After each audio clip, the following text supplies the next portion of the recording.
Well, the Department of Justice is asking a federal judge to force the Fire Department of New York City to hire, promote, or pay damages to some minority applicants who failed the department's exams.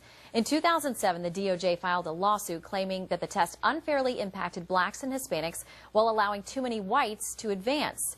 New York City is fighting back against the move, saying it could cost taxpayers millions and could put lives at risk. But is the DOJ's plan simply the best way to try to right a wrong? Joining us now to talk about this story, Quin Hillyer, a senior editorial writer for the Washington Times.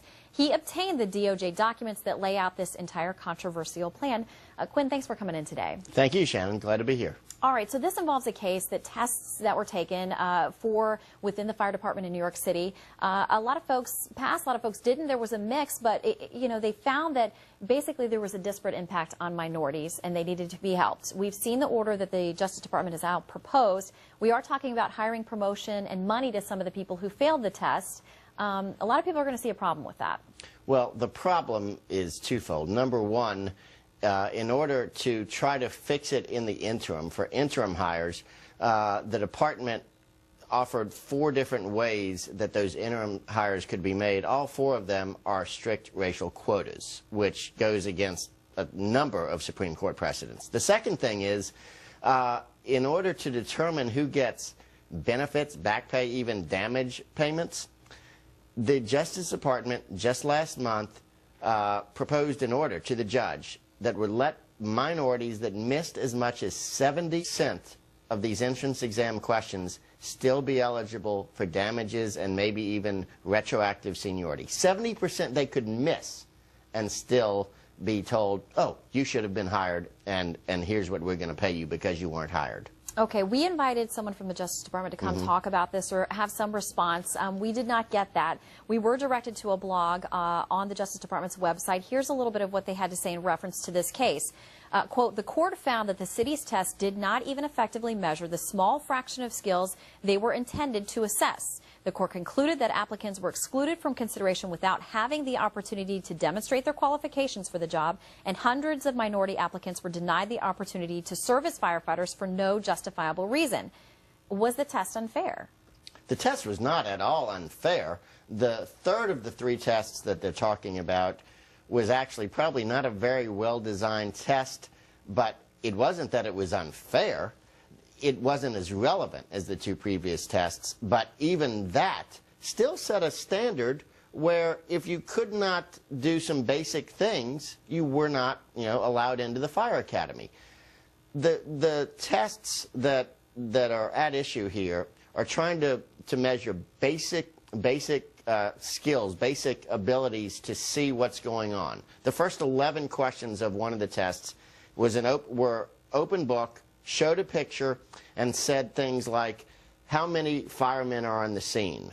On what floor is the person who is in danger? How many fire hydrants are there? So it tests a person's ability to look at a scene and take it in and react accordingly. And those are relevant skills. They're skills that you should be able to exhibit, and yet the Justice Department would say you could miss 70% of those and still get in. Very quickly, I want to touch on another, because there's another case the Justice Department is involved with. This is the Dayton Police Department in Ohio. And they have come to an agreement there with the Civil Service Board to lower the scores that somebody needs to be eligible to become employed by the police department. There was such a strong reaction even from the NAACP, which has lobbied and fought very hard for civil rights for folks. They said, quote, this is the local president there, the NAACP does not support individuals failing a test and then having the opportunity to be gainfully employed. Very quickly, you say there is a common thread in some of these cases and what the Justice Department is doing with these tests. Well, one common thread is one of the people leading the test or leading the Justice Department's work in it is Loretta King. She is the same one who dismissed the new Black Panther case in Philadelphia. She's the same one who was mostly responsible for the New York fire one. She's involved in the Dayton one. And again, every single thing that she's involved with has to do with something along the lines of racial quotas. She's even involved in the Kinston, North Carolina case, where she effectively told the black voters of black majority Kinston that they weren't smart enough to choose how they would want to elect their own city council.